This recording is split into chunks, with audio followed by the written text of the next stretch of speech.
Here's a list of every single vocal technique you can practice. I'm Warren, I'm a vocal coach with about 10 years of experience, and I've noticed over my years of teaching that there's a lot of confusion about the names of different vocal techniques. If you've watched videos of vocal coaches breaking down singers or doing kind of a vocal analysis, you might have a similar confusion where you are listening to techniques that sound pretty similar, but maybe are given these different names, or maybe you're not really even sure how to understand these names to begin with. I'm hoping to give you a solid anatomical understanding of all the different types of sounds that your voice can make, and while I will simplify the science a little bit to keep it streamlined, I want to keep it as accurate as possible. So the voice can basically be broken down into different boxes or categories called registers. Registers are actually a little bit hard to define, so to understand them, we should start by discussing what all registers share in common. All vocal registers require phonation, which is basically the oscillation of the vocal folds together. So in order to create a sound, the vocal folds have to create resistance to airflow. If you think about, let's say, a breathy sigh, there's not a lot of sound. The only sound that you're hearing is the air itself, because there's no closure in your vocal folds, so there's no resistance to that air. As we bring the vocal folds together, they partially block the flow of air, creating a more vibrant sound. Registers then are basically distinct modes or gears of phonation. Each register requires different groups of muscles or patterns of closure to ultimately create different qualities of sound. You can think of the vocal folds and the muscles that surround them as basically a rubber band sitting inside of a bowl. So the band represents the vocal folds, in which they're doing nothing, they kind of stay open like this, but they're surrounded by a bowl of muscles that can pull them in different directions. Some muscles are going to pull like this, so creating lengthwise tension in the folds. Some muscles are actually going to control closure this way, and then some muscles are actually going to control the depth of contact in the folds. So you can't really see this, but if you're thinking of top to bottom on this band, there's some depth there. Some of the muscles are going to control how much of that depth is contacting. All right, with that explanation behind us, let's dive into every different register.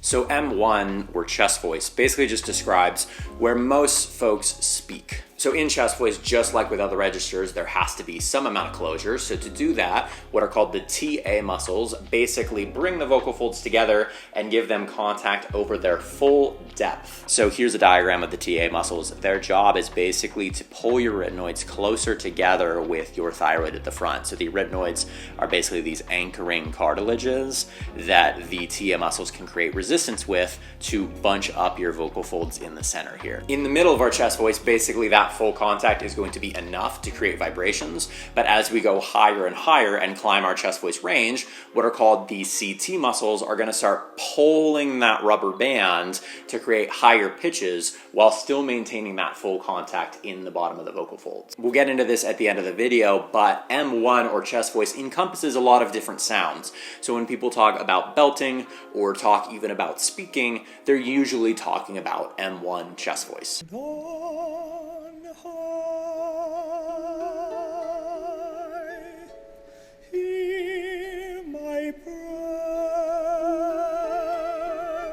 So as we continue going up in the range, the CT muscles continue to pull and tense the vocal folds like this, but at some point there's a release in the depth or the bottom part, which kind of opens up a little bit, leaving just the surface of the vocal folds to vibrate. That release is what we call head voice. If that release happens all at once through airflow, you're gonna hear a pop or a break like you hear when people are yodeling. So the audible sound of a yodel is basically an indication of this big muscular shift happening where the vocal folds are going from depth, where they're fully contacted, to just surface level contact. Now there's a lot of confusion about head voice versus falsetto. These things are both in the same register. So M2, which is this surface level contact, describes both head voice and falsetto. My children, why do we build the wall? Next, we're going to talk about M0 or vocal fry, which is way down at the bottom of the voice. So if we come back to the image of creating tension in the middle of the folds,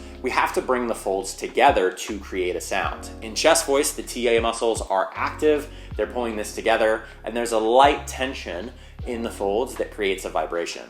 Now, just like if I loosen this rubber band, it doesn't really do anything, it kind of flops around. If we loosen that TA contraction enough, we eventually get this kind of gurgle or rumble sound. So vocal fry is basically where there's still contact in the vocal folds, but it's so loose that it barely creates a pitch. Vocal fry then can create these really, really low sounds that do have elements of pitch. They have pitch characteristics, but those pitches are not projecting at a very high frequency because there's just not a whole lot of tension in the folds. Then at the very pinnacle of our range, we have M3 or whistle register. In whistle register, a really fascinating thing happens, which is basically that the posterior side of the vocal folds is sealed off, kind of like you're zipping a Ziploc bag halfway shut. This leaves just the anterior region of the vocal folds to vibrate together, once again, like head voice on the surface level. So by shortening the length of the folds that we're vibrating with, vocal whistle basically takes the pitches way, way higher than chest voice or even than head voice. Now, there's a big monkey wrench in this discussion, which is the idea of mixed voice.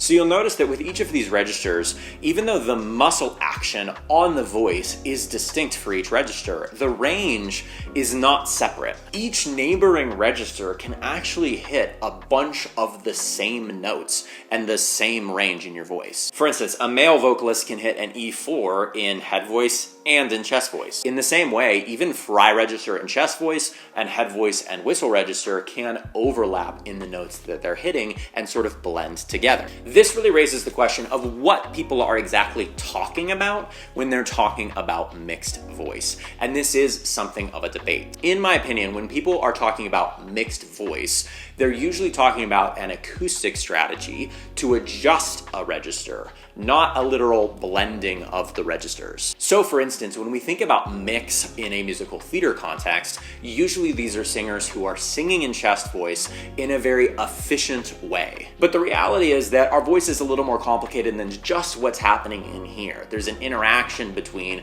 what's literally happening in your voice box and then what you're kind of doing with the rest of your vocal tract. There's this great article by world-renowned vocalogist Ingo Titze that basically discusses this debate about mixed voice. Research is still ongoing to settle one or the other explanations of mix. If voice registration were only a laryngeal phenomenon, as it was once thought, the answer would be clear.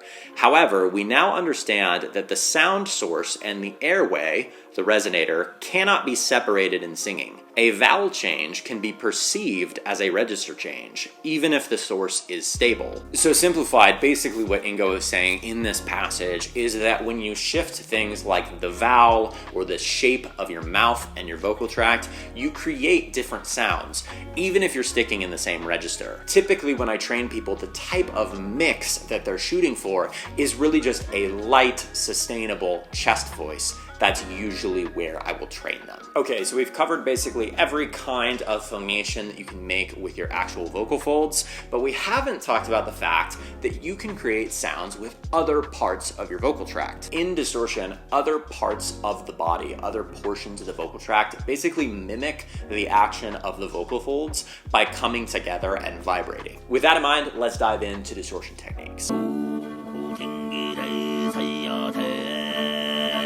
So false chord is basically the type of distortion that is closest to how our regular vocal folds work. False chord can vibrate entirely on its own, which is how we get these incredible throat singing sounds. For reference, false chords basically sit on top of your vocal folds. They activate when you groan and when you cough, and they basically save you from choking. When you blend false chords with partially occluded vocal folds, you get things like false chord screams. Or when you vocalize normally and you layer a little bit of false chord on top of that, you get false chord singing.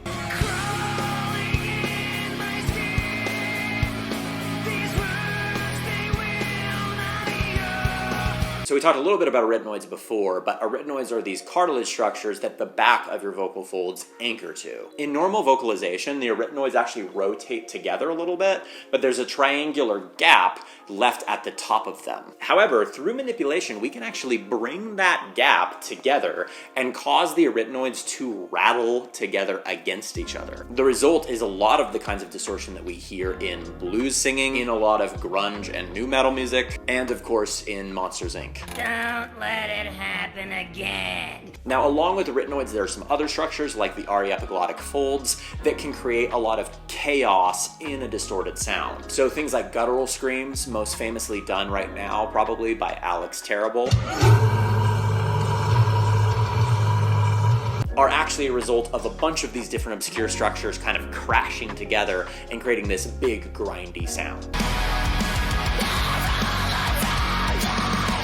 So if you're a fan of screams, you'll notice that the discussion of distortion so far hasn't tackled the fry scream. But what's interesting is that the fry scream is not really fully its own register. Instead, it's a pattern of phonation that resembles fry register. Here's what's weird though, fry scream is not in fry register. You'll never really hear a fry scream go as low as a regular fry register goes. Instead, we're gonna copy the irregular, sort of gappy style of phonation that we get in a fry register and spread it across our range, even into these crazy high notes. So putting this all together, you can take a look at this chart again to see all the different types or styles of chord closure that you can get in each different register. So to summarize, you'll notice that there are those 4 different registers in the regular voice, M0, M1, M2, M3, and then there are 2 different really distinct styles of creating sounds with other parts of our vocal tract, false chord and arytenoids